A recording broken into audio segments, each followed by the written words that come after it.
Agora vamos dar uma olhada no nosso conteúdo. Hoje é a nossa primeira aula, né? Estamos tendo aqui uma apresentação breve da disciplina, o cronograma das atividades. E hoje nós vamos fazer uma reflexão acerca do uso da linguagem, mostrar a importância da comunicação, identificar seus elementos, através dos nossos textos, as nossas conversas, identificar a linguagem verbal e não verbal. Aí qual vai ser o conteúdo, basicamente? A gente vai ter uma noção de linguagem, língua e fala, porque esses três elementos eles são interligados, mas eles possuem algumas diferenciações. Juntamente com eles, teremos a denotação e a conotação, porque a denotação e a conotação, elas funcionam em relação à língua. Aí o que eu achei interessante também trazer para vocês? O preconceito linguístico. Ah, professora, mas o que seria isso, o preconceito linguístico? Gente, o preconceito, ele se apresenta de inúmeras formas, seja no preconceito contra uma cor, contra uma religião, uma orientação sexual. Na linguagem, na língua, não é diferente. Nós temos um grande preconceito na questão da nossa fala, na questão da nossa escrita. E isso é uma coisa que nós precisamos erradicar. Isso precisa ser extinto, isso precisa acabar. Então, eu acho interessante vocês terem uma noção do que é isso, do que é esse preconceito da linguagem. E a gente vai dar uma estudadinha sobre isso. Vai ser bem rápido, só para vocês terem um pouco de conhecimento acerca sobre isso. Nós vamos estudar também a comunicação e seus elementos, porque a comunicação ela é extremamente importante no nosso dia a dia. Por quê, gente? Comunicação ela é tudo. Sem a comunicação a gente não consegue se entender. E ela existe de diferentes formas, seja ela gestual, oral, visual, escrita, plástica, simbólica, técnica e científica, verbal e não verbal. A gente vai dar uma estudada sobre cada uma delas, sobre as diferenças de cada uma, semelhanças e também a importância, né, que cada uma tem no nosso dia a dia, que às vezes a gente nem se toca, que aquele tipo de comunicação é diferente um do outro. Alguns são até meio que parecidos, mas eles possuem uma grande diferença, ok? Aí depois, o que a gente vai estudar mais? Nós vamos dar uma estudada no texto, na questão da construção do texto, porque o texto e o discurso, eles são duas coisas que também caminham juntas. E eles precisam de uma intertextualidade, ok? Um texto, para que ele seja um texto, ele precisa ser coerente, ele precisa ser coeso. E a nossa linguagem, a nossa fala, ela precisa ser coerente, porque digamos que você esteja conversando sobre alguma coisa, só que do nada você muda de assunto, então você meio que fica sem nexo. Então, essa questão da coerência e da coesão também é extremamente importante na hora da escrita, mas também ela é extremamente importante na hora da fala, ok? O que mais? Textualidade, nessa questão da coesão e da coerência. A estrutura do texto, vamos estudar os tipos de texto, os gêneros e também os tipos de textos que vocês têm contato na área de trabalho de vocês, ok? A gente não vai focar em textos que a gente vê na universidade, a gente vê em algum outro setor, no setor judiciário, não. A gente vai focar na tipologia textual e gênero textual de vocês, que seria o quê? Seria o prontuário, seria a questão dos relatórios técnicos, essas questões que vocês têm muito contato. Até porque não ia fazer sentido eu trazer aqui um texto jurídico para vocês, sendo que vocês não são muito dessa área, né? Na verdade, não são absolutamente dessa área. Questão da formalidade e informalidade. Eu costumo dizer que a língua, gente, o nosso querido português, ele é como roupa. Quando a gente vai à praia, a gente não vai de terno. A mesma coisa que se a gente for no Tribunal de Justiça, a gente também não vai de biquíni. Então, nós precisamos adequar o nosso texto, a nossa fala, de acordo com o setor que a gente está inserido. A gente não vai falar de qualquer jeito no nosso setor de trabalho. Se for uma pessoa extremamente assim que você não tem, digamos que intimidade, se for seu chefe, por exemplo, você não tem intimidade com seu chefe, você tem que manter uma postura formal, você não vai poder manter uma informalidade ali naquele setor. Claro que vai ter momentos que você vai poder ter essa informalidade, mas é extremamente importante a gente saber se adequar em cada um desses momentos. Também vamos dar uma estudada na importância da leitura e os tipos de variação, dialetos e registros, porque a língua, gente, ela é extremamente variada. As nossas primeiras aulas, a nossa primeira aula, na verdade, vai ser basicamente sobre isso, sobre essa questão da variação. A nossa língua, ela é muito diversificada. E é muito interessante a gente estudar isso e conhecer um pouco mais do nosso português. Porque a nossa história, como todos sabem, né, ela é bem conturbada. Teve a questão da escravidão, dos portugueses, dos índios, enfim. A gente vai dar uma estudada sobre isso. Aí, com isso, nós vamos compreender a importância, né, que é a importância da coerência e como um elemento da textualidade, porque a coerência, vocês vão perceber que ela não é só parte da língua portuguesa, ela também é parte das nossas vidas. Porque, por exemplo, digamos que eu sou contra o racismo, mas eu pratico racismo. Eu tô sendo coerente? Eu não tô sendo coerente. Como é que eu tô praticando uma coisa na qual eu sou contra? É bem contraditório isso. Então a gente pode parar para pensar que a coerência e a coesão, elas também estão presentes no nosso dia a dia. Não é só na questão do português, mas sim também nas nossas atitudes. Isso é bem interessante para que a gente possa repensar também algumas das nossas ações, ok? O que mais? Também vamos identificar as formas gramaticais, indicadas como norma para fala e escrita. A gramática, as pessoas costumam dizer que ela é muito que ela possui muito que, digamos que vocês falam ou escrevem errado.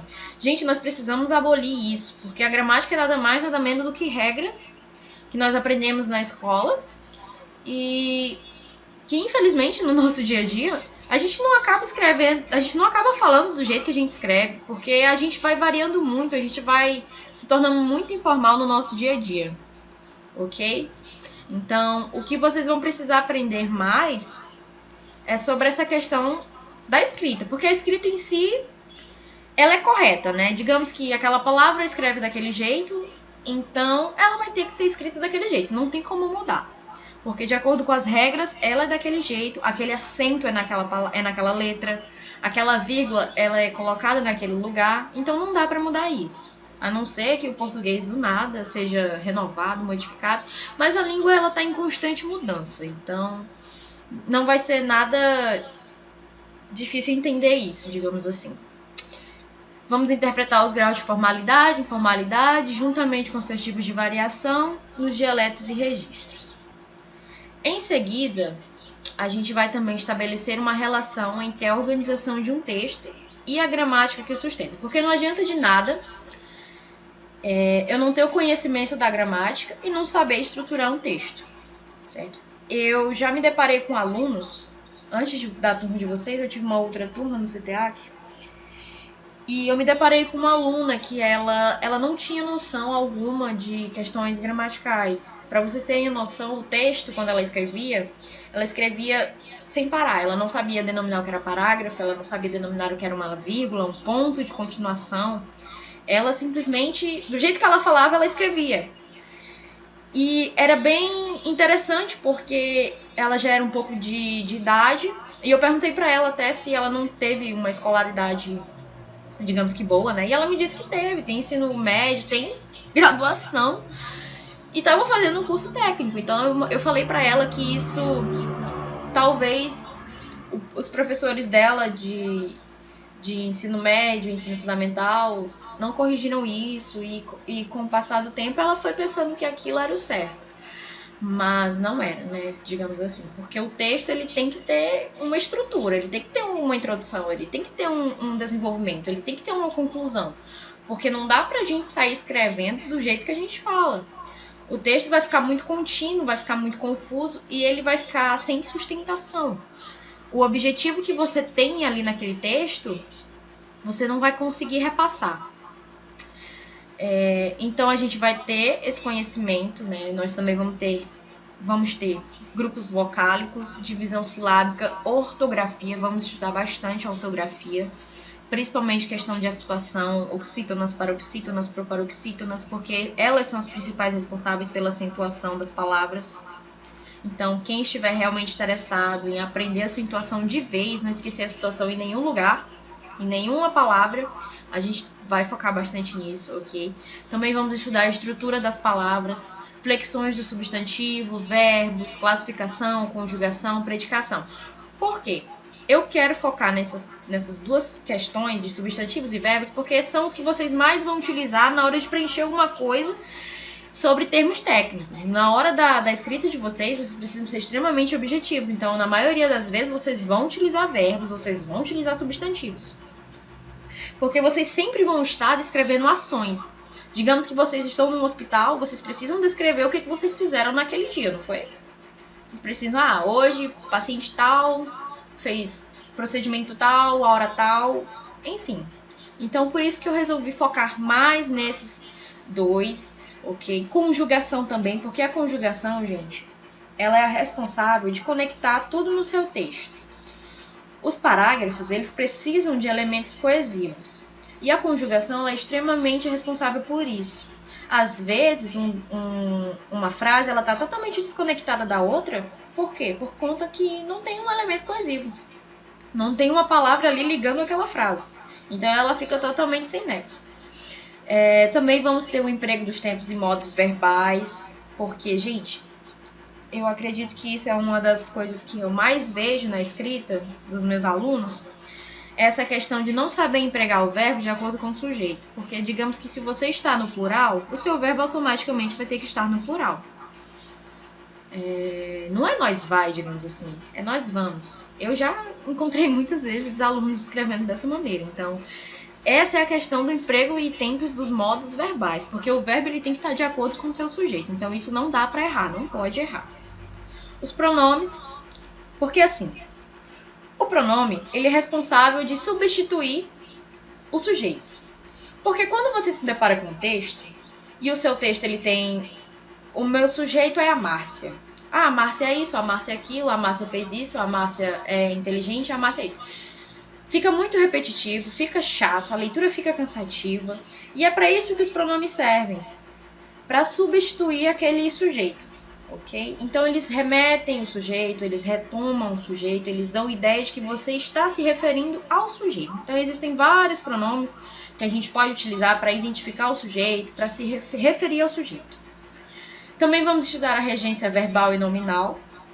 E, por fim, também vamos estudar a pontuação. Na questão da pontuação, eu vou focar mais na questão da vírgula. Da vírgula, do ponto e vírgula... E também algumas questões como, por exemplo, das aspas, do travessão, porque muitas pessoas se confundem com a relação ao seu uso. Gente, tá tranquilo até aqui? Vocês estão me ouvindo, né? Todo mundo tá conseguindo acompanhar direito? Se eu estiver falando muito rápido, basta me pedir. Tranquilo, né? Deu para entender até agora tudo que eu tô querendo repassar para vocês, ter uma base do que a gente vai ver um pouco, né, no decorrer desses próximos dias. Como eu falei, não vai ser possível eu apresentar tudo para vocês, porque a língua portuguesa, eu ia precisar de um ano inteiro para vocês aprenderem absolutamente tudo. Aí, o que mais? A gente vai realizar a produção textual, que vai ser o relatório, utilizando os termos técnicos adequados de vocês, reconhecendo os termos técnicos e também vocês vão fazer um uso adequado desses termos. Porque o vocabulário técnico, vocês estão conseguindo enxergar? Eu vou aumentar aqui um pouquinho. Não sei se a letra está pequena. Dei uma aumentada aqui para vocês conseguirem lerem melhor. A gente vai estudar a questão do vocabulário técnico, a redação técnica, que é um tipo de relatório. Ela é extremamente objetiva, com ênfase nos termos técnicos e jargão da área, porque assim, o jargão, para quem não sabe o que é jargão, digamos que vocês são do setor da área da saúde. Vocês possuem uma linguagem que só vocês entendem, né? Da mesma forma que um pessoal do setor jurídico possui jargões que só eles entendem. São termos da área deles. Mas digamos que esses jargões são, digamos que, um pouco informais. É como se vocês estivessem tentando se comunicar entre si e fazendo com que as outras pessoas que estão ao redor de vocês não consigam compreender. É a mesma coisa também que na área de língua portuguesa. Às vezes, quando a gente está querendo conversar alguma coisa sobre literatura, sobre gramática, a gente acaba utilizando algum jargão da área. Por fim, a gente também vai estudar a redação técnica, a elaboração do relatório, ok? Opa. E por fim, a elaboração do relatório, só que eu ainda estou verificando como é que eu vou fazer a questão desse relatório. Mas ele é bem simples, gente. Eu vou dar uma situação para vocês de algum paciente, alguma situação que eu vou criar, e eu vou precisar que vocês façam uma redação técnica acerca disso. Quando a gente estava tendo as aulas, foi mais fácil porque eu já levei pronto para os alunos só precisaram transcrever no papel e eles mesmos iam descrevendo, né, o que eles precisavam escrever de acordo com as regras e tudo mais. Então por aqui ainda vai ser um pouquinho mais complicado, mas daqui para lá eu vou decidir como é que eu vou fazer. Certo? Então eu vou estar enviando esse Word para vocês, esse documento do Word no grupo, ok? E não esqueçam de focarem nas datas para vocês não perderem nenhuma data, nenhuma avaliação. Ok. Agora vamos começar um pouco a aula sobre linguagem.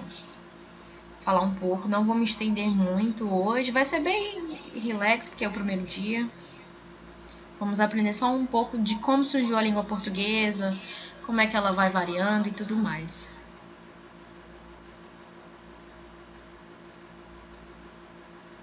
Deixa eu trocar aqui para o slide.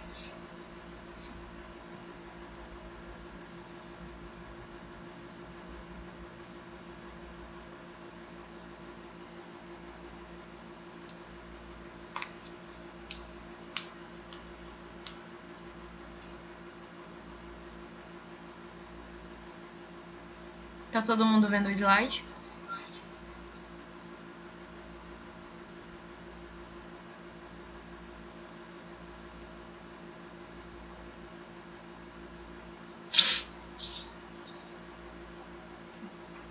Ok. Então hoje a nossa primeira aula é sobre a comunicação, linguagem, língua e fala.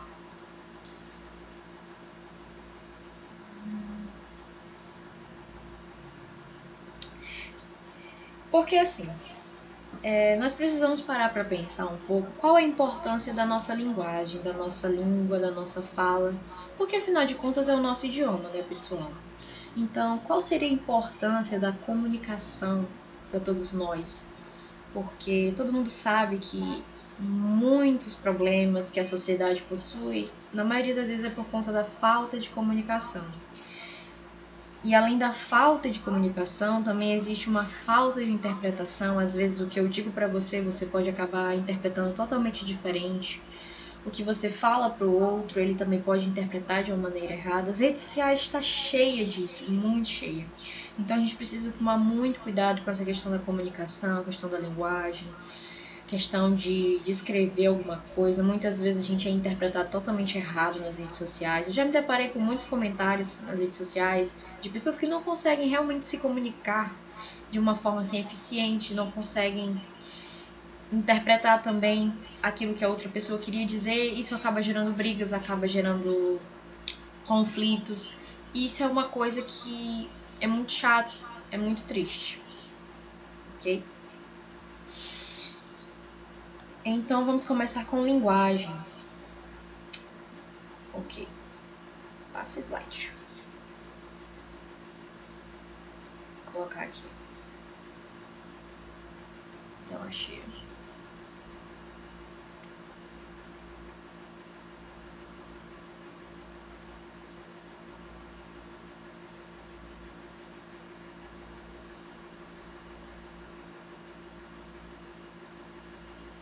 Vai. Não ficou em tela cheia. Agora sim. Agora eu coloquei em tela cheia para ficar mais fácil a leitura. Vamos começar pela questão da linguagem. O que seria o conceito de linguagem? A linguagem é nada mais nada menos do que um sistema de sinais convencionais que nos permite realizar atos de interação e comunicação, podendo ser verbal e não verbal. Eu trouxe aqui duas imagens para vocês. Uma, eu possuo elementos de escrita e o outro eu possuo apenas uma imagem. Dá para entender que os dois possuem o mesmo objetivo, que é informar que ali é proibido fumar. A imagem, ela é clara, ela é objetiva. Eu não precisei utilizar palavras para descrever que ali é proibido fumar, porque o cigarro e o sinal vermelho já indicam muito isso. Mas também tem a questão da linguagem verbal. Caso eu não queira utilizar um sinal, um símbolo, alguma coisa para sinalizar isso, eu posso escrever. Mas muitas das vezes as pessoas preferem apenas utilizar os sinais, porque evita... digamos que eles economizam tempo, né? Também dinheiro, na maioria das vezes. Então, também existem algumas situações que você vai se deparar com uma linguagem verbal e uma não verbal. Às vezes a pessoa coloca lá uma imagem e abaixo dela ela coloca alguma coisa escrita, só para reforçar aquela mensagem. Porque, gente, é inacreditável. Algumas pessoas, a gente pode falar umas 10 vezes para a pessoa e a pessoa ainda não identificou o que a gente está querendo passar para ela. Então, por isso que muitas vezes a gente até brinca, né, que tipo, eu vou desenhar para você conseguir entender. Porque realmente tem muitas pessoas que não possuem muita dificuldade para interpretar alguma coisa. Então, a linguagem verbal ela é basicamente isso, é aquela que ela é expressa por meio de palavras escritas ou faladas, ou seja, a linguagem verbalizada. Então, entendam isso, verbal está ligada com palavras escritas ou faladas, não esqueçam isso. A não verbal, o próprio nome já diz, ela não tem verbalização alguma. Ela utiliza apenas signos visuais para ser efetivada, por exemplo, as imagens nas placas de trânsito e as cores na sinalização de trânsito, uma mímica também, dentre outros. Ou seja, ela não utiliza de maneira alguma, seja palavras, seja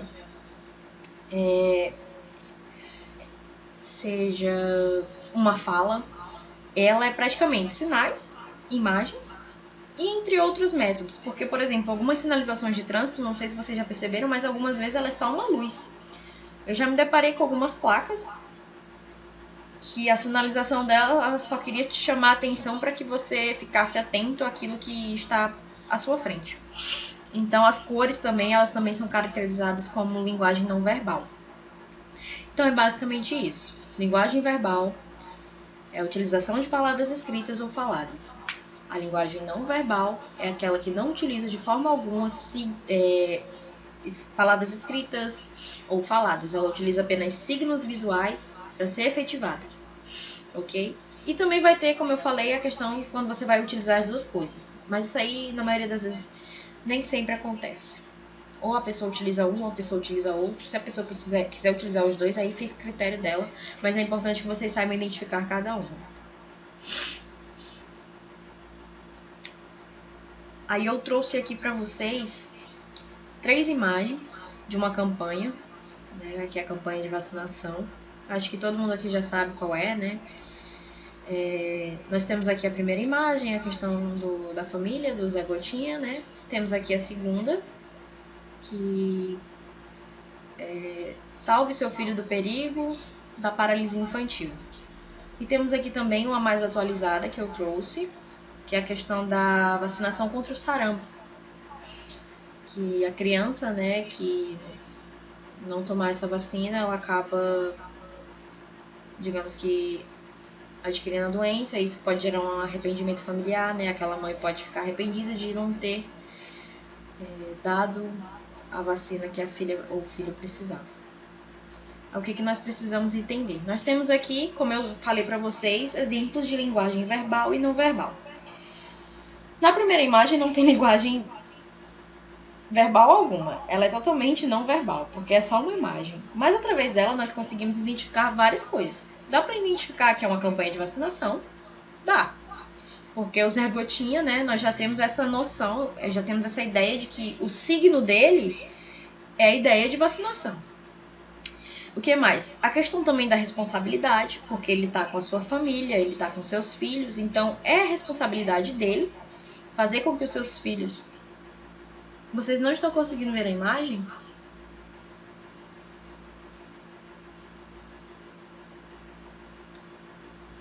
É porque ela tá meio cortadinha mesmo. Ela não tá aparecendo inteira. Porque eu cortei ela mesmo, não dava pra colocar ela inteira no slide. Porque se você estiver vendo ela cortada, é normal. Porque realmente ela não ficou inteira. Ou você não tá vendo o slide de jeito nenhum. Foi uma aluna que se manifestou aqui, que falou. Só o meu rosto? É porque os outros alunos estão conseguindo ver o slide. Será que não é alguma coisa no seu Google Meet, não? Deixa eu ver aqui.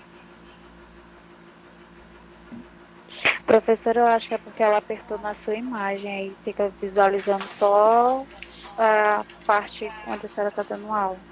Ela tem que ver a parte que está o slide. Você tem que apertar em cima para aparecer. Entendi. Eu vou interromper aqui e vou abrir de novo para ver se funciona. Eu vou desligar a câmera aqui do meu celular e ficar só com a do notebook.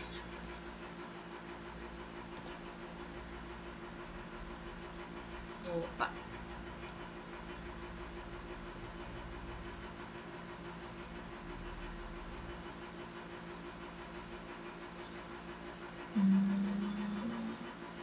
Ok, vou abrir de novo, tá, gente? Pra ver se agora aparece pra todo mundo.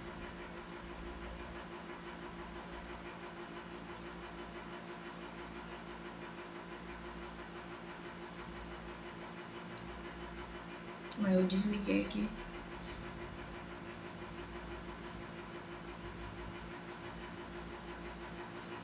Tá aparecendo o slide? Ou vocês estão vendo somente a minha imagem?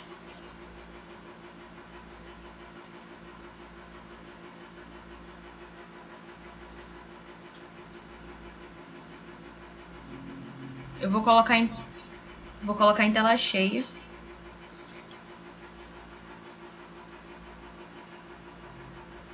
Que estranho.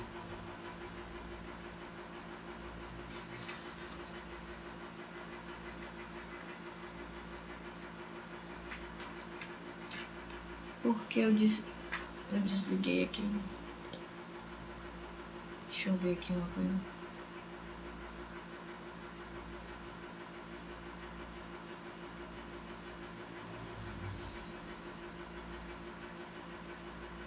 Tá bom. Faz isso, porque os demais estão conseguindo ver o slide. E eu desliguei minha câmera aqui do celular e deixei só a do notebook. Certo. Então os demais estão conseguindo ver o slide.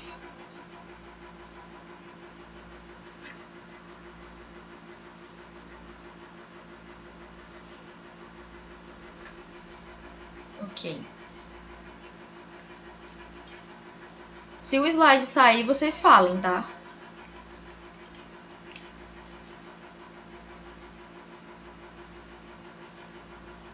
Até perdi o raciocínio aqui. Mas enfim, continuando aqui, né? A questão que eu estava falando sobre a linguagem verbal e não verbal. Então, nós conseguimos identificar a questão da responsabilidade, né, afetiva dos pais, dos familiares, em questão de levar os filhos para vacinação. Então, essa é uma linguagem totalmente não verbal, só utiliza a imagem. Já a segunda imagem, ela faz a utilização das duas linguagens, a linguagem verbal e não verbal. Nós temos aqui uma criança, né, que infelizmente ela teve a paralisia infantil, e isso remete, né, à questão da irresponsabilidade, né, da família. Ah, ok. Que bom. Que bom que dá pra ver agora o slide. Então, remete aqui a essa criança, né, que infelizmente está com a paralisia infantil. E a campanha dá essa ideia de que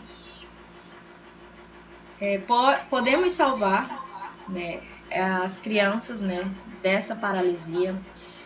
E também a gente pode interpretar que transmite uma dor, transmite uma certa limitação, uma certa exclusão, né? Porque se a criança está com a paralisia, ela obviamente ela está no hospital, está acompanhada aqui de uma enfermeira, uma médica, seja o que for. E digamos que ela tá observando as crianças, né, lá fora, então ela tá se sentindo aquela criança triste porque ela poderia estar lá fora juntamente com as outras. Então aqui nós temos a utilização das duas linguagens. Na terceira imagem, ela é bem mais atual. Não é à toa que a qualidade de imagem é bem melhor. Nós temos aqui um telefone, temos aqui a imagem de uma criança com sarampo. E temos aqui a seguinte mensagem: sou sarampo, mas pode me chamar de arrependimento. Mais uma vez também, tratando sobre a responsabilidade, as três imagens têm essa semelhança, a questão da responsabilidade efetiva com as crianças, com os seus filhos. Né? Retrata mais uma das doenças também que podem ser evitadas com a vacinação.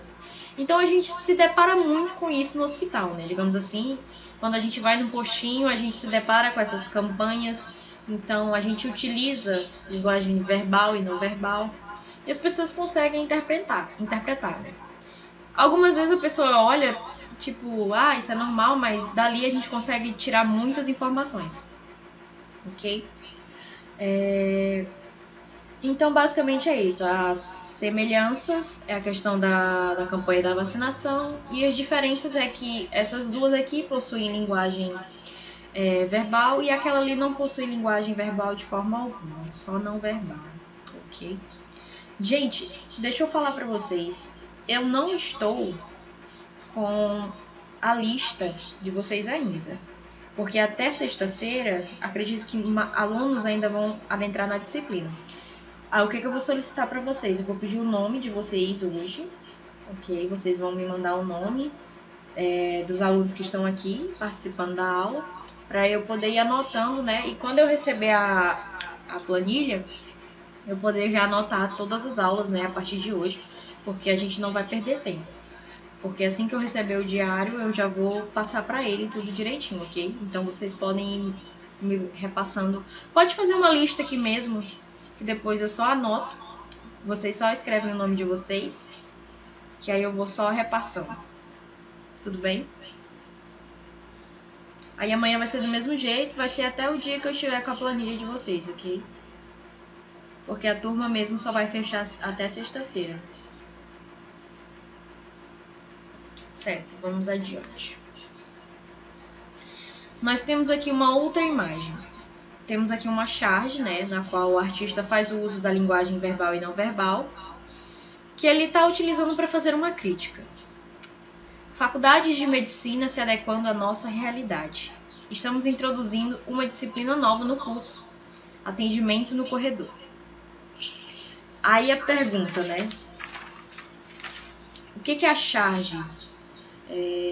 A que ou a quem elas está se direcionando essa crítica, né? Digamos assim. Ela tá nada mais, nada menos do que fazendo crítica às nossas péssimas condições de atendimento. Todo mundo sabe que os nossos atendimentos públicos de saúde não são dos melhores, nós possuímos grandes falhas. Então, na maioria das vezes, essas charges são utilizadas para isso, para fazer críticas, para cobrar ações do governo. Então, essa ironia, a maioria das vezes a gente encontra nas charges. É muito comum isso. Aí, que elementos da charge dão o traço irônico da mensagem? Vamos interpretar essa imagem. Digamos que em que parte aqui vocês encontram um tom de ironia? Todo mundo sabe o que é ser irônico, né? Digamos que você fala alguma coisa, mas por trás você queria dizer outra coisa. Nossa, você está sendo extremamente irônico. Digamos que eu disse que aquela menina é bonita, mas não tão bonita como ela deveria ser. Então, você é extremamente bonita. Não, por trás eu não estou querendo dizer que ela é extremamente bonita. Digamos que eu estou querendo dizer que a beleza dela é razoável. Então o tom de ironia é basicamente isso. A ironia está nada mais, nada menos do que no nome da nova disciplina, né? Que a nova disciplina é atendimento no corredor. Porque na maioria das vezes nós nos deparamos muito com pacientes nos corredores. E isso é muito triste, porque isso significa que não tem leitos suficientes. E também tem um pouco de ironia no título, que são Faculdades de Medicina se adequando à nossa realidade, né? digamos que as faculdades de medicina, elas possuem um ensinamento, aí quando elas vão se deparar com a realidade, elas se deparam com uma coisa totalmente diferente. Então é basicamente isso, né? A questão do traço irônico. Aí qual seria a reação dos estudantes, né? É uma reação de susto, né? Eles não estavam preparados para isso. Então, ok, basicamente isso. Conseguimos aqui interpretar essa imagem, questão de ironia. É basicamente isso que a gente vai fazer no decorrer das nossas aulas.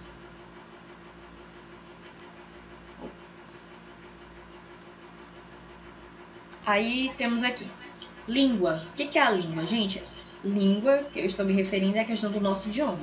Quando eu remeto à ideia de língua, a gente remete à ideia de idioma, é um tipo de linguagem. Ela é a única modalidade de linguagem baseada em palavras. Por exemplo, o inglês, o português, são línguas diferentes. Aí temos aqui uma observação. Língua é a linguagem verbal utilizada por um grupo de indivíduos. Porque todo mundo sabe que o português é totalmente diferente do inglês, assim como o inglês também é totalmente diferente do italiano. E são essas coisas que diferenciam a nossa língua uma das outras. Então, língua é basicamente isso. Eu quero que vocês gravem isso. Língua está remetido à ideia de idioma, ok? E o que seria a fala? A fala é nada mais, nada menos do que a realização concreta da língua. Porque se eu falo um idioma, eu vou ter que falar ele. Digamos que verbalmente. Então, é basicamente a ação concreta da língua. Ela é feita por um indivíduo da comunidade em um determinado momento.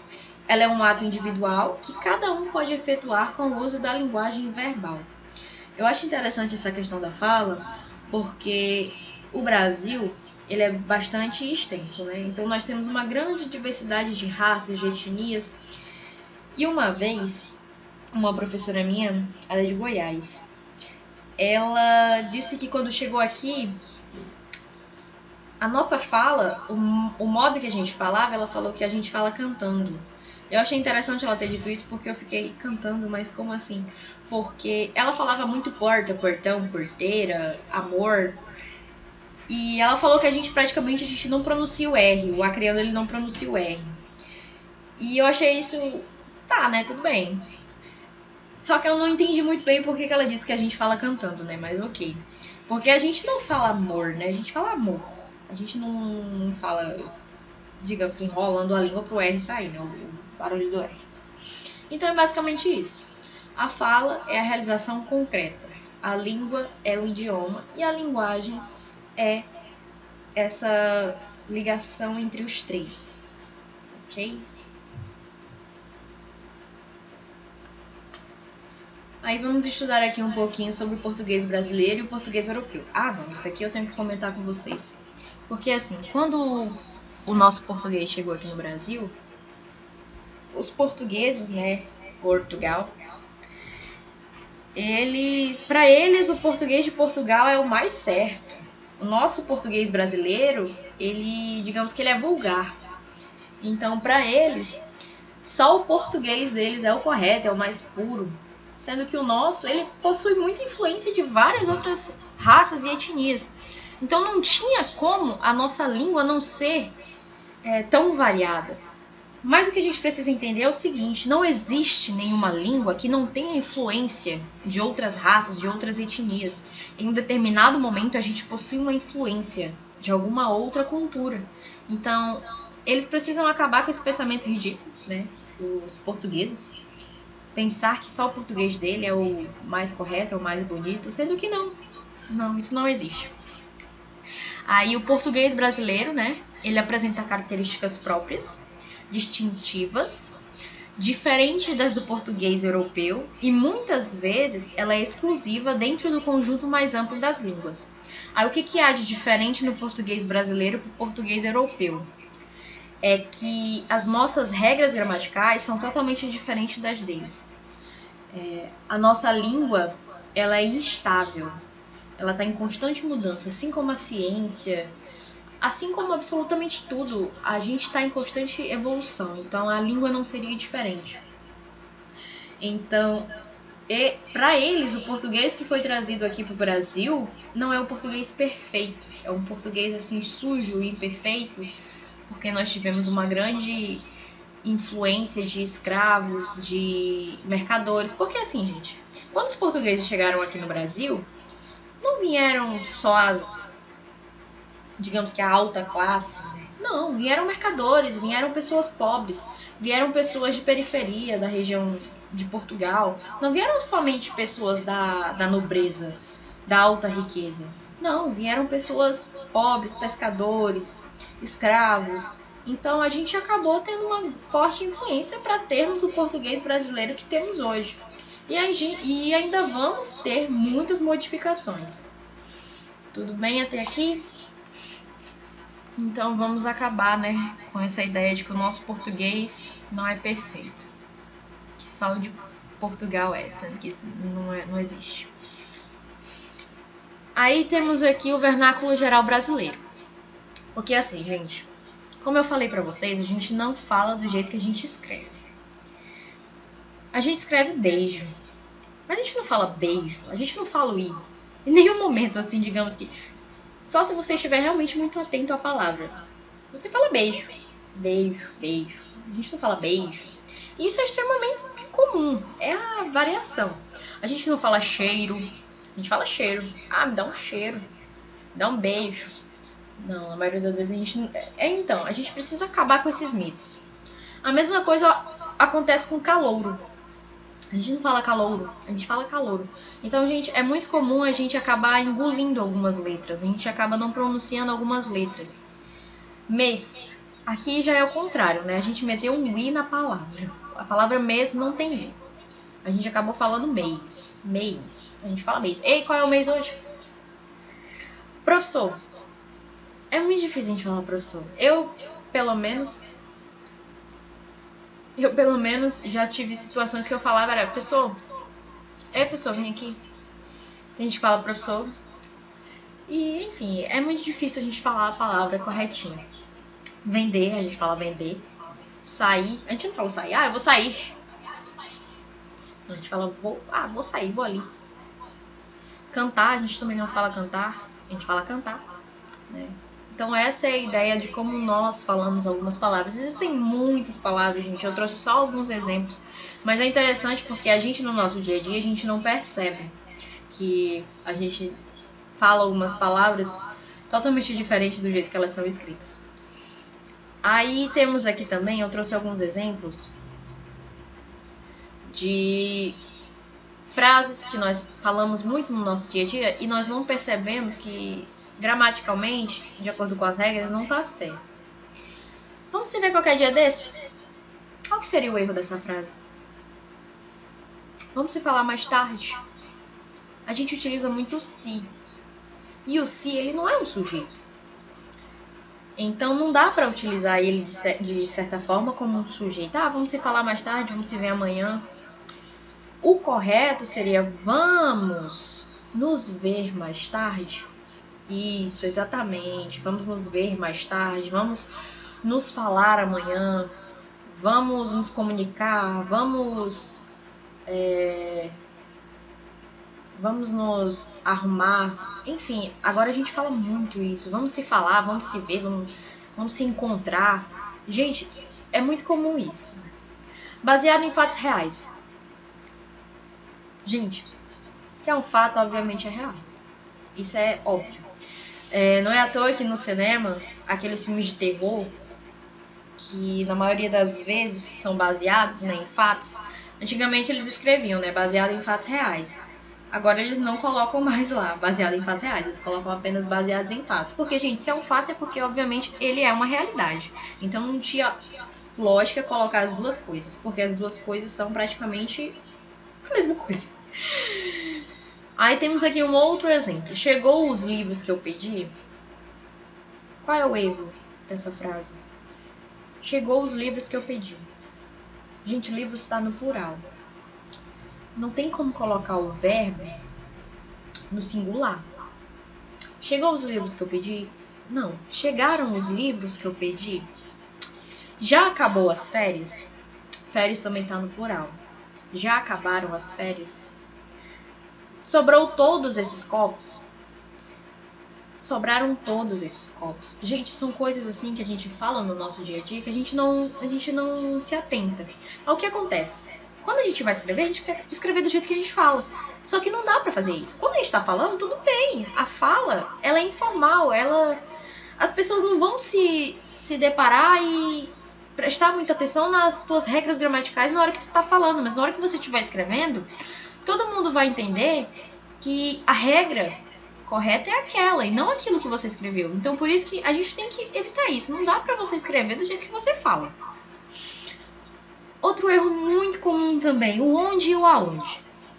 Onde você pensa que vai? Gente, uma coisa que vocês precisam gravar, ok? O onde, ele é ideia de lugar. Lugar concreto. Por exemplo, onde você mora?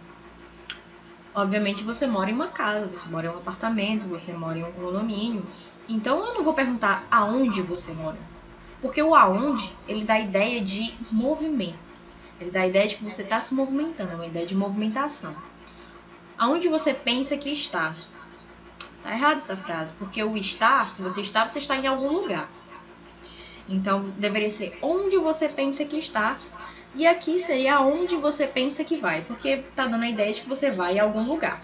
Então, gravem isso. O onde é a ideia de lugar concreto. Onde você mora, onde sua mãe mora, onde seu pai mora, onde sua família mora. Agora, se você deseja saber uma questão de movimentação, onde você pensa que vai? Onde você pensa que você vai chegar? Aonde você deseja ir, digamos assim. Essa é a diferença. Então, não errem nisso. A gente também vai focar um pouco nisso mais à frente na questão da gramática, ok? Gente, daqui a pouquinho eu vou dar um intervalo, tá? Só pra eu beber uma água e ir ao banheiro. Vou finalizar aqui essa parte do preconceito linguístico, ok? Então, temos aqui a questão do preconceito linguístico. O certo de hoje foi errado ontem, e o errado de hoje pode muito bem se tornar o certo de amanhã. Temos aqui uma frase de Marcos Wagner. Porque assim, gente, o que nós falamos hoje, há um tempo atrás era errado. Tá travando? Oi? Tá travando.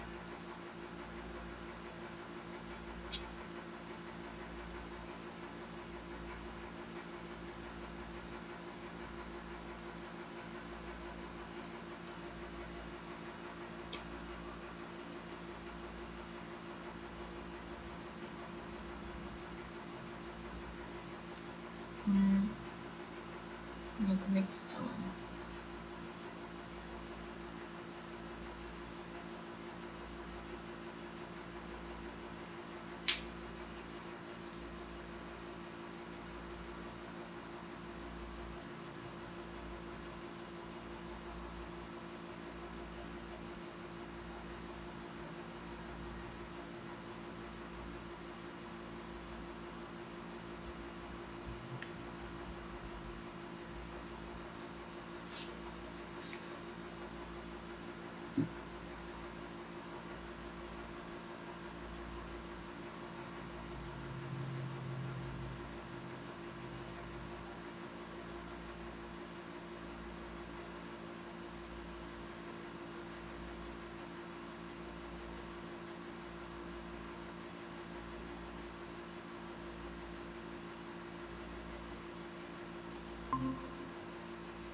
Acho que voltou.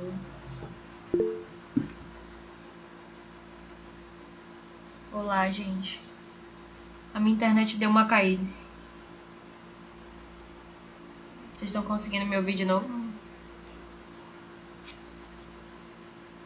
Ah, agora sim. A minha internet deu uma caída aqui. Mas eu não entendi porque eu tava conseguindo ver as mensagens de vocês e não tava conseguindo ouvir o áudio.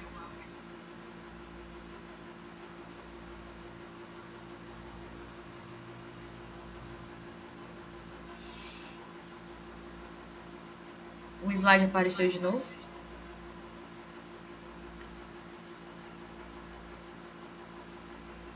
Eu tô com eco? Ou vocês estão me ouvindo direito?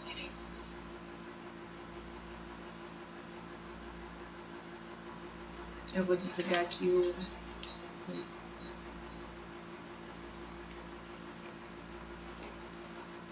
E agora? Que estranho.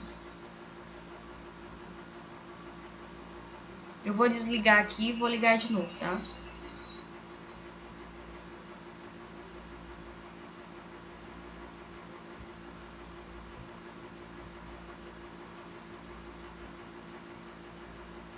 Acho que agora eu travei.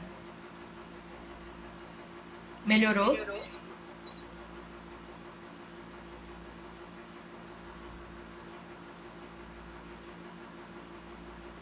Por que isso aqui fechou? O eco saiu? Ou ele ainda tá aí? Que estranho.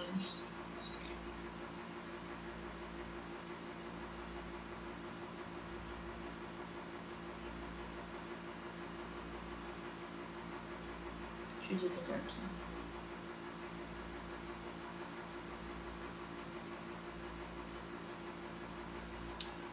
E agora?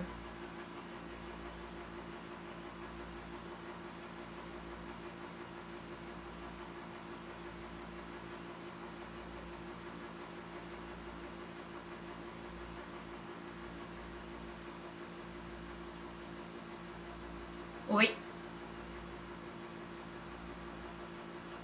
Vocês estão me ouvindo? Peraí. Agora sim, né? Tranquilo. Vocês estão me vendo? Ok. Eu vou desligar aqui minha câmera no celular, tá? Pra aparecer só a do notebook. Mas vocês estão me ouvindo, né? O importante é vocês me escutarem.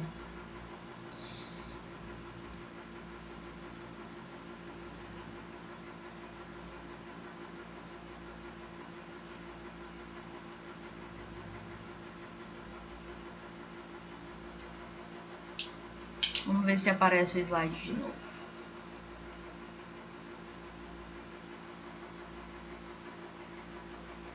Vocês estão vendo o slide?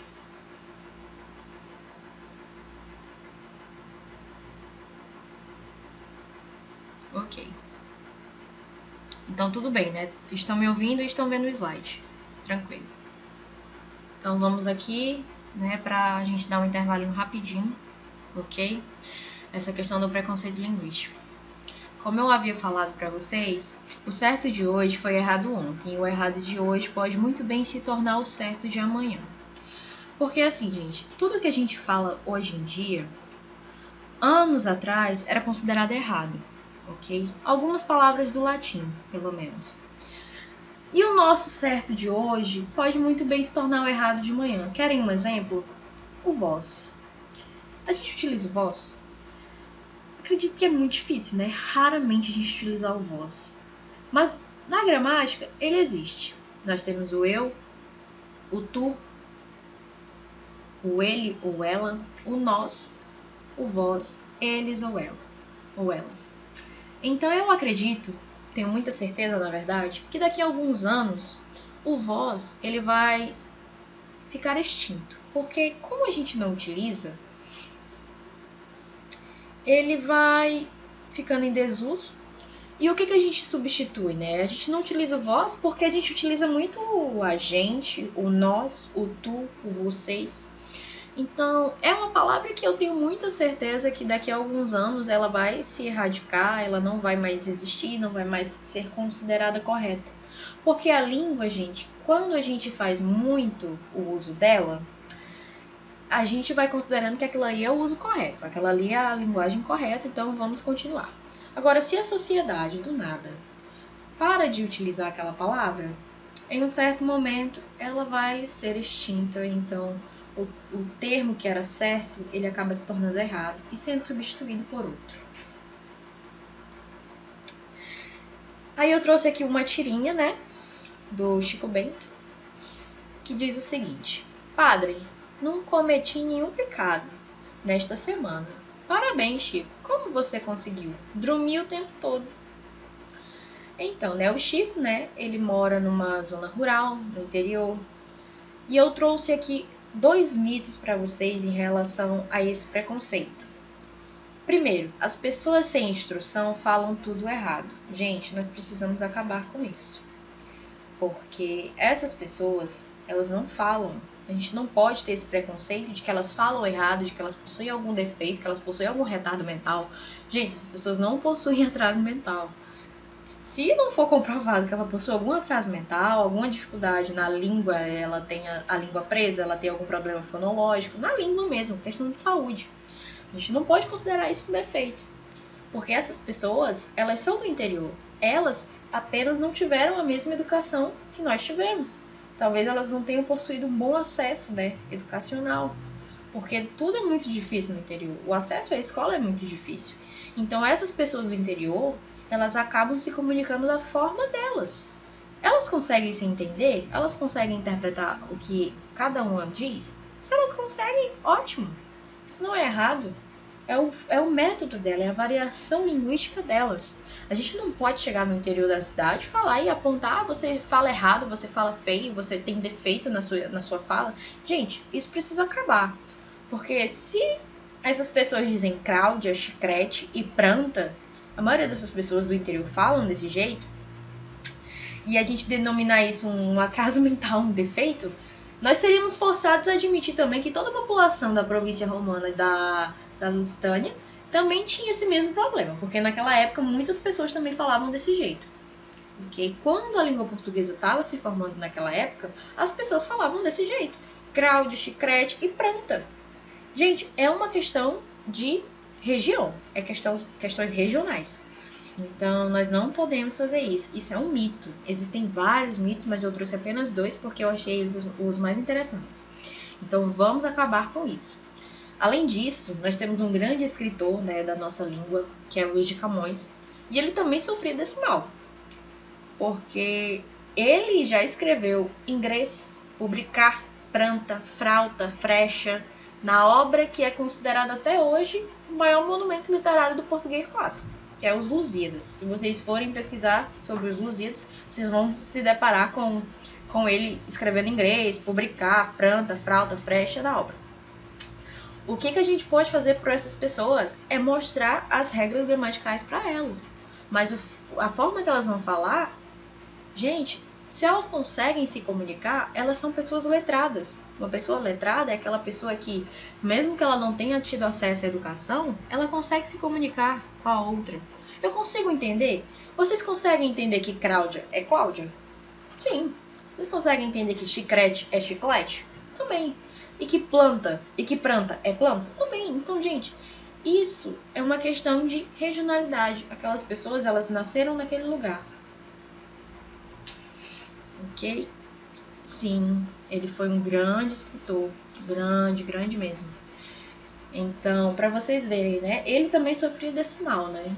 Esse preconceito. Então, nós precisamos acabar com esse preconceito. Então, se vocês se depararem com algum senhorzinho, vocês estão no hospital, vocês estão ali de plantão, tenham compaixão por essas pessoas. Às vezes, essas pessoas, elas possuem medo de falar o que estão sentindo, com medo de não serem bem interpretadas. Às vezes, as pessoas elas não sabem se pronunciar, que elas não estão na região delas, elas não têm o costume. Então, o que eu peço para vocês é simpatia, é compaixão por essas pessoas, porque às vezes aquele senhorzinho calado, que tá no canto, tá sofrendo, tá com dor, mas ele não consegue falar o que ele tá sentindo. Então nós precisamos ter compaixão por essas pessoas, porque essas pessoas elas possuem uma vida muito difícil. Então é isso que eu peço muito de vocês, ok? Vamos ter mais empatia por essas pessoas. Não vamos criticar, não vamos dizer que elas possuem defeito, nem vamos rir ou mangar também.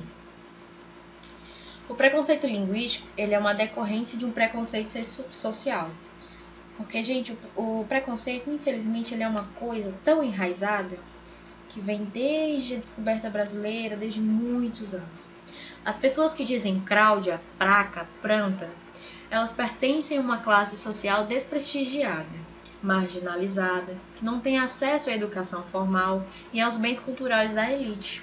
E por isso, a língua que elas falam sofrem o mesmo preconceito que pesa sobre elas mesmas, ou seja, sua língua é considerada feia, pobre, carente, quando na verdade é apenas diferente da língua ensinada na escola. Então a gente não pode ter esse preconceito com essas pessoas. Já me deparei com situações de pessoas rirem. Fulano não sabe nem falar tal palavra, fulano não sabe nem se pronunciar direito. Gente, essas pessoas sofrem tanto, mas tanto, que elas já sofrem no seu interior, porque elas não possuem muito acesso ao mundo que nós temos, né? Ao mundo que nós estamos acostumados. Gente, a realidade delas é totalmente diferente da nossa. Então, quando elas chegam aqui, porque lá no interior tudo é difícil, às vezes eles precisam se locomover para cá para fazer uma consulta, para fazer alguma coisa aqui na cidade, e eles saem do habitat deles natural, se deparam aqui com esse preconceito. Gente, nós precisamos ter muita empatia por essas pessoas, ok? Temos aqui o mito 2. Curumim, véi, oxente, mano, piá. São variações do Brasil inteiro, né? Ok. O certo é falar assim porque se escreve assim. Gente, como eu falei pra vocês, né? Eu dei vários exemplos pra vocês sobre a questão de que a gente não fala o jeito que a gente escreve.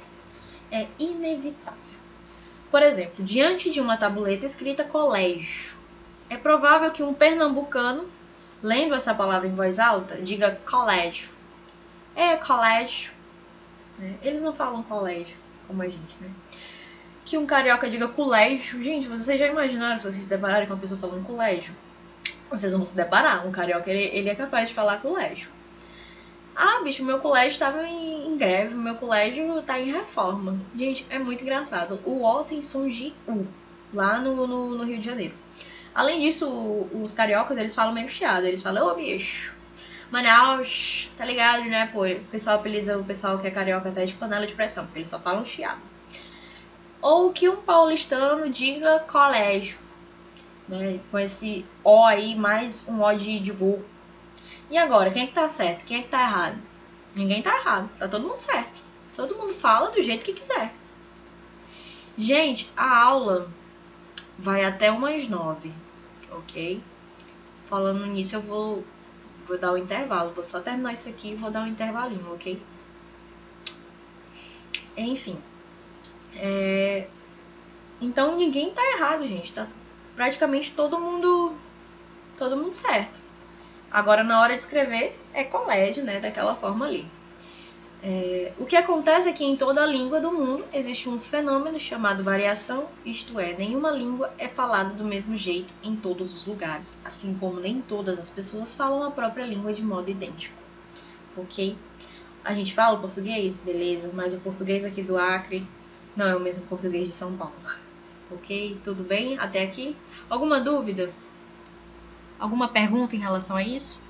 Deu para entender até aqui essa questão do preconceito?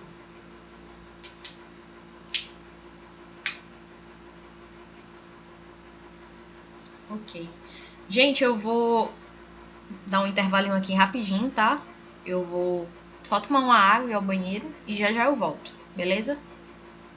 Vocês podem aproveitar também esses minutinhos aí, enquanto eu vou ali e já volto.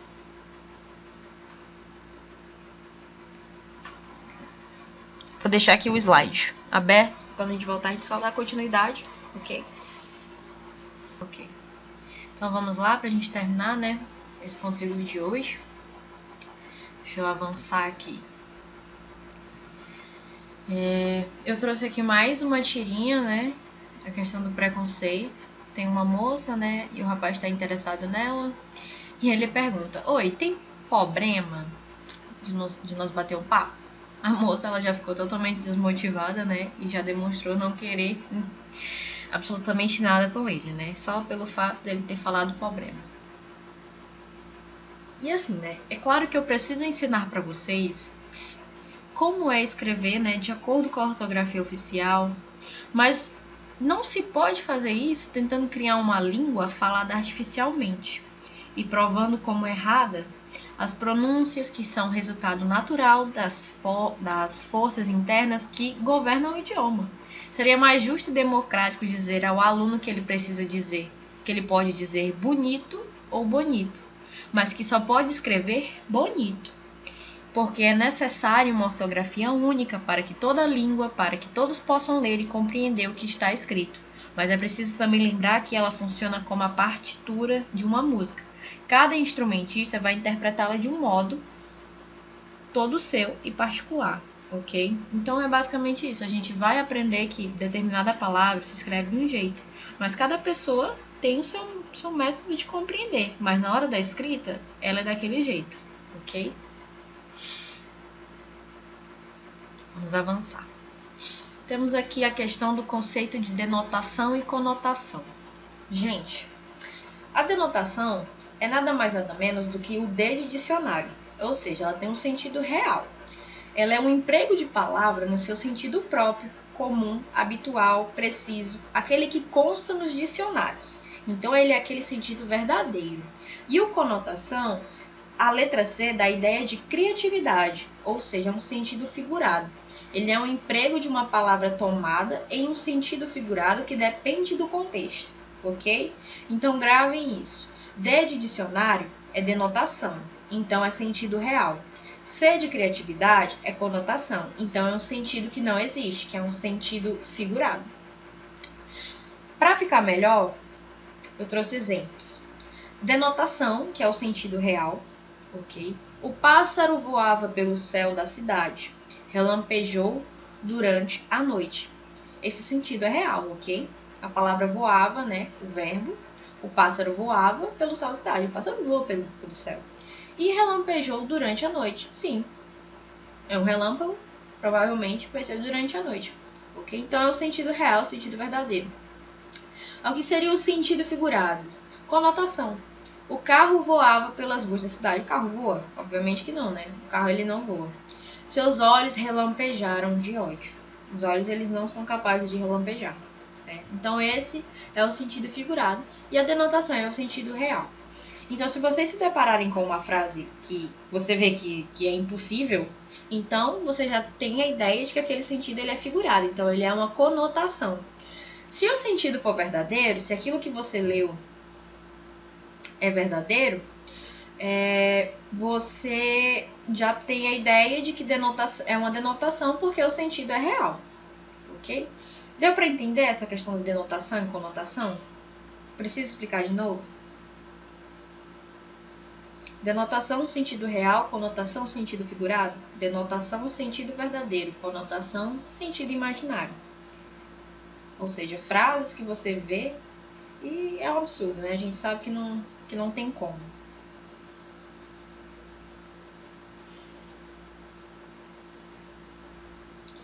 Vamos avançar aqui. Aí eu trouxe aqui algumas frases para praticar.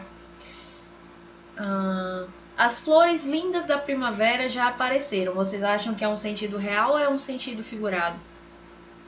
A frase tá verídica. As flores elas são lindas na primavera?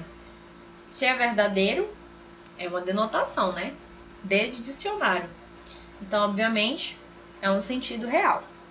Agora, as mulheres são frágeis como flores, digamos assim. Mulheres são frágeis flores. É um sentido figurado, né? É uma conotação, porque a mulher, teoricamente, ela não é uma flor, né? Ela só é delicada. Aí nos remete à ideia de flor. Mas que ela é uma flor, ela não é. Os cães ferozes latem pouco. É um sentido real ou é um sentido imaginário? É um sentido real, né? Os cães eles latem, né? São ferozes? São, algumas vezes são. Então é um sentido verdadeiro. Então é uma denotação, é um D de dicionário, sentido verídico. Pobres ladrões, cães da noite, perdida e vã. Ladrões estão sendo comparados com cães. É um sentido real ou é um sentido figurado? É um sentido figurado, né? Os ladrões, por mais que eles sejam excepcionalmente maus, eles não são cachorros, né? É um sentido figurado, é uma forma de dizer que são pessoas ruins. Então, é uma conotação. C, né, de criatividade. O seu olhar ilumina toda a esperança eterna. Sentido figurado ou sentido real? O seu olhar ilumina toda a esperança eterna. O olhar, ele é capaz de iluminar? Ele é capaz de produzir luz? Não, né? Então, é um sentido conotativo, né? Conotação. Porque o olho, ele não é capaz de iluminar, né? Então, sentido figurado. A luz que ilumina o dia é natural. Aqui sim a luz ela é verídica, né? A luz ela ilumina o dia e ela é natural, então aqui é um sentido verdadeiro. Então é denotação, né? Dicionário verídico. Meu coração é uma escola de samba. O coração não vai ser capaz de se tornar uma escola de samba, né? Então aqui, obviamente, conotação, sentido figurado. O amor hoje parece fosco. Primeiro que o amor é um sentimento. Sentimento é uma coisa abstrata. Não dá nem para saber se ele é fosco, se ele não é. Então, obviamente, é um sentido figurado, conotação. Deu para praticar um pouco? Deu para entender? Deu, né? Frases, né, que você se depara. É questão de interpretação, gente. Você lê a frase uma ou duas vezes. Se ela parecer com sentido verídico, ela é denotativa. Se ela for um sentido assim que você sabe que é impossível isso acontecer, é conotativa. Vamos avançar. Agora vamos começar aqui sobre variações da língua. Existem dois tipos de variações. Variações geográficas e socioculturais. São as duas principais formas que a nossa língua ela é variada. As variações da língua são as variações que a língua pode apresentar por conta de influências sociais, culturais, regionais e históricas. Porque assim, eu não sei se vocês sabem, mas o Brasil, quando ele foi colonizado, nós, né, do Acre, somos colonizados por nordestinos, beleza. Mas o Nordeste, aparentemente, ele foi colonizado por holandeses. Então, o linguajar de lá é um pouco diferente do nosso. É bastante parecido com o nosso, mas a gente ainda tem uma variação porque a gente tem influência de indígenas, temos influência da Bolívia, do Peru, enfim, as pessoas vão se relacionando umas com as outras, então vai tendo muito essa variação. Aí o que mais? O pessoal do Sul, Rio Grande do Sul. O Brasil, na região Sul, foi colonizada por alemães. Não é à toa que aquele pessoal do Sul, a maioria é galego, é loiro do olho azul, falam aquele sotaque, né, gaúcho, Rafa, eita, tchê. Então eles têm esse sotaque mais bem forte, né? Um sotaque assim bem presente. E a Bahia? O que vocês acham que a Bahia foi extremamente colonizada? Escravos, né? A Bahia teve uma forte concentração de escravidão. Então, por isso que a maior parte da população baiana é negra.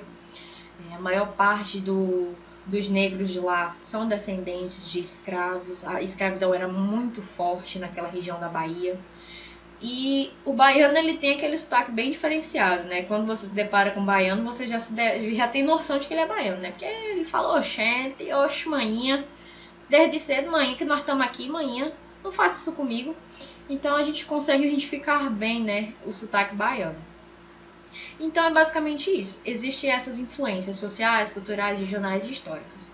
E também existem as questões geográficas, que é a linguagem urbana versus a linguagem rural. Lembra que eu falei do senhorzinho da zona rural? Então, é uma questão de variação geográfica, né? Nós somos da cidade, ele é da região do interior, né?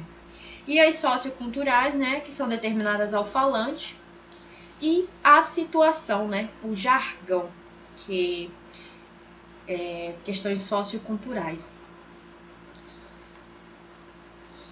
Eu trouxe aqui alguns exemplos. Nós temos o dicionário dos Mano, que é bastante utilizado pelos jovens de hoje em dia.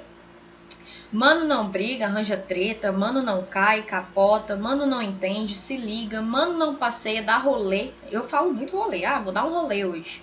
Eu não sei vocês, mas eu falo muito. Mano não come, ele ranga, mano não fala, troca ideia, mano não ouve música, curte um som. Então, é basicamente isso que eu quero que vocês entendam. Cada setor sociocultural tem suas próprias gírias, seus próprios jargões. Aí o que é um jargão? O jargão é o modo de falar específico de um grupo, geralmente ligado à profissão. Existe, por exemplo, o jargão dos médicos, o jargão dos especialistas em informática e etc. Se eu ler aqui essa frase aqui para vocês. Em relação à dona Fabiana, o prognóstico é favorável, no caso de pronta suspensão do remédio. Dá para entender o que ele quis dizer, esse médico? Mais ou menos? Acredito que quem já tem um pouco de noção com o jargão da área, né, da saúde, consegue entender que, bem, dona Fabiana, a senhora pode parar de tomar o remédio sem problemas. Quando eu me deparei com essa frase pela primeira vez, eu não consegui entender o que ele tinha dito, porque não é uma coisa da minha área. Mas quem for da área da saúde, tiver muito contato com essas pessoas, elas conseguem entender, né, identificar. Ok? Então é basicamente isso. Variações socioculturais, geográficas e assim vamos. Aí vamos falar um pouco sobre a importância da comunicação com o paciente.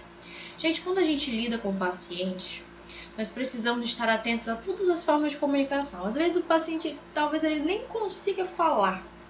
Talvez um gesto, um olhar, o movimento corporal, um semblante pode dizer muito mais sobre o paciente do que ele mesmo. Os pacientes, eles nos enviam mensagens, não necessariamente apenas por meio de palavras, né? E o português, ele vai muito além disso, né? O português, ele não é só uma ortografia correta. O português é isso, o português é comunicação, é linguagem, é fala. É interpretar aquilo que estão tentando te transmitir, é clareza de ideias, concisão e precisão. Ok? Na área da saúde, a comunicação escrita faz parte de todo o processo, né? E é fundamental em dois momentos. No que diz respeito aos aspectos éticos e legais, eu tenho certeza que vocês precisam ter noção, né, sobre a questão de ser um profissional ético e moral, dos registros de assistência, e o segundo está relacionado com a qualidade assistencial, porque se você é um profissional, mas se você não atende o paciente com qualidade, você é um profissional totalmente despreparado, porque essa qualidade assistencial é extremamente importante, né? E esses registros que vocês escrevem, eles garantem a continuidade do cuidado. E, gente, o que mais acontece nesses registros, né, quando vocês precisam preencher alguma coisa, é que tem muitas falhas, muitas rasuras, escreve de qualquer jeito. Às vezes alguém vai ler e não consegue entender. Gente, isso dá uma confusão. Às vezes a pessoa escreve uma coisa lá, aí chega outra pessoa pro plantão. Você escreveu lá que a pessoa precisa tomar tal remédio. Ou que o paciente já tomou tal remédio. Digamos que você escreveu lá que ele precisa tomar dipirona, mas você não escreveu dipirona. Você escreveu uma outra coisa lá e o paciente vai lá, o outro enfermeiro vai lá e vai dar o que você prescreveu lá, né? Digamos assim, vai fazer o que você aparentemente pediu, né, pra fazer. Isso vai dar uma confusão, né? Então, falta exatidão, falta clareza, são falhas constantes, isso não pode acontecer. Vocês precisam ter muito cuidado na hora de escrever alguma coisa, na hora de preencher algum formulário, ok? Nada de rasuras, nada de escrever com uma letra assim que não dê pra entender. Já basta os médicos, né, gente? Porque os médicos, meu Deus do céu, esses dias eu fui fazer uma consulta que... Ainda bem que o farmacêutico, ele já é preparado pra isso, né? Porque nem eu consegui entender o remédio que ele receitou. Enfim... Para se comunicar, o homem ele inventou gestos, símbolos, palavras, sinais, cores, formas, etc. Além disso, ele deu a eles um significado e todas essas invenções são o que chamamos de signo linguístico. O signo linguístico, gente, é quando, por exemplo, eu falo banana para vocês, automaticamente vocês já pensam na fruta, certo? Então, o signo é essa imagem, é essa denominação automática que o meu cérebro já cria.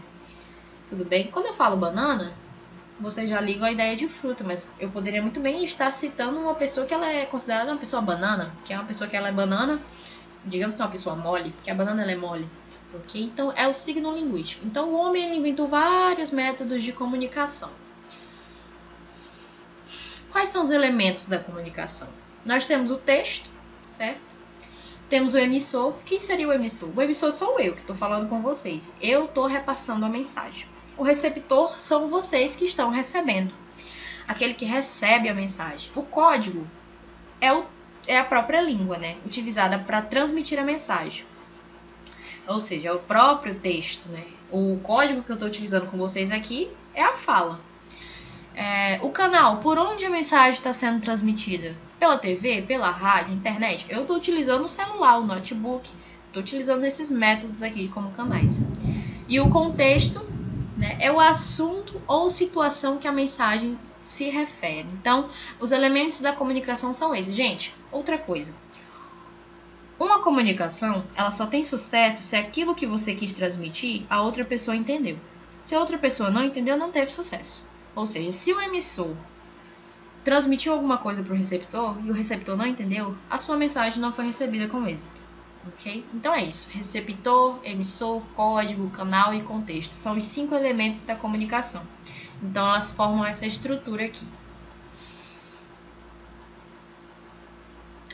Aí nós temos aqui, né, linguagem oral, escrita, visual, plástica, simbólica, técnica e científica. A técnica e a científica é basicamente a mais utilizada por vocês. O que seria a linguagem plástica? É uma forma de expressão, uma forma de comunicar através de técnicas de produção que manipulam materiais para construir formas e imagens que revelam a concepção artística. Gente, é a linguagem dos artistas. Os artistas plásticos, na maioria das vezes, eles utilizam a pintura para expressar alguma coisa. Tem uma pintura de O Grito, né, que eu não sei se vocês conhecem, mas ela é extremamente famosa, que ela remete à ideia de uma pessoa desesperada, de uma pessoa que está em apuros. E o pintor que pintou essa imagem, ele realmente estava numa situação de desespero, né?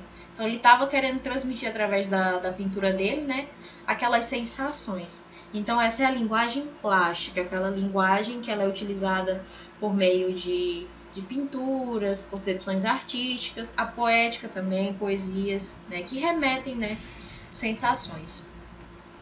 Aí nós temos também a linguagem simbólica. É aquela que usamos literalmente símbolos ou outras estruturas para fazer referências a determinadas coisas. Por exemplo, eu trouxe aqui a flor do meu curso, né, a flor de lótus, que ela simboliza o curso de letras, ok?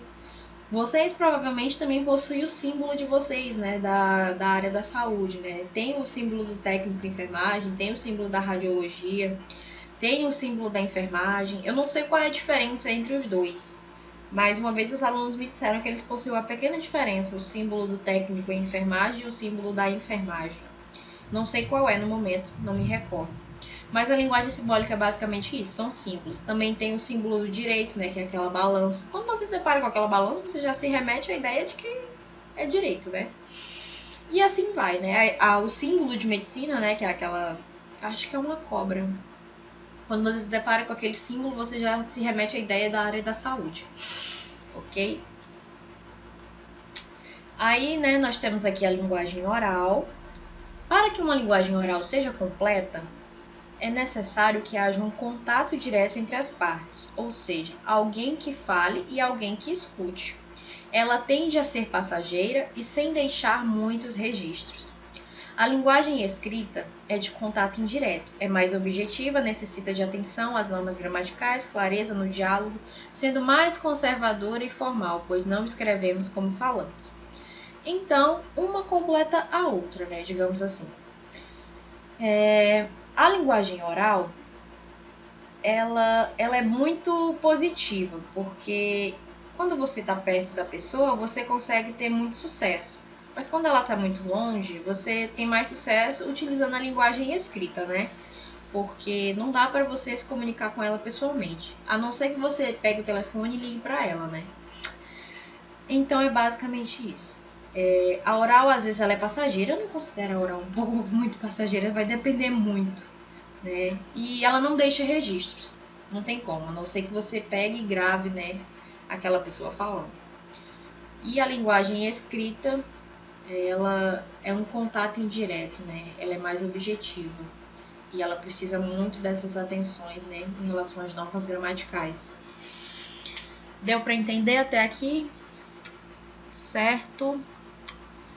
Agora, para finalizar, linguagem técnica científica, é aqui que eu queria chegar com vocês, né, que é a linguagem que vocês mais utilizam. Ela é o conjunto de processos na arte ou ciência que se utiliza da voz e outros sons para expressão e comunicação, através de normas técnicas entre pessoas de grupos, classes e profissões. Aí aqui nós temos as características, né, da escrita dessa linguagem técnica científica. Ela é uma escrita de forma normatizada, usa termos universais e científicos, vocês sempre vão utilizar termos científicos, uso de linguagem culta e não coloquial. Gente, vocês vão precisar utilizar a norma culta. Não tem como escrever de forma coloquial. Para quem não sabe, forma coloquial é a forma informal, tá, gente? A culta é a forma mais correta, mais formalzinha. Então, não é muito adequado, né, que vocês escrevam informalmente, ok? Aí eu trouxe aqui alguns exemplos. A linguagem coloquial, né, que é a mais utilizada, é injeção na veia. O que seria injeção na veia, né? No termo técnico, vocês conhecem como medicação endovenosa, né? Agora, se você chegar para um paciente e falar que ele precisa de uma medicação endovenosa, ele não vai entender o que ele vai ter, né? Então, você vai precisar adequar a sua linguagem. Gente, por isso que eu falei para vocês, a língua ela é que nem roupa, nós precisamos adequar de acordo com a situação. Agora, se você vai conversar com um médico, por exemplo, ele já fez a medicação endovenosa, ele vai entender o que ele fez. Agora, se você for conversar com o paciente sobre isso, ele não vai entender. Aí nós temos aqui, na linguagem coloquial, bandido, né? Já na linguagem técnica, né, que é a questão da linguagem mais jurídica, é considerado meliante. Então, nos termos jurídicos, a maioria das pessoas não falam bandido, né? O pessoal da área jurídica não fala bandido, fala meliante. O meliante foi preso. Aí nós temos aqui, né, cansaço, que no termo técnico é astenia, né? São termos assim que eu até já vi algumas vezes no dicionário de enfermagem. Tem algumas coisas, né? Cefaleia, né? Essas coisas todas. Ok? Alguma dúvida? Alguma pergunta?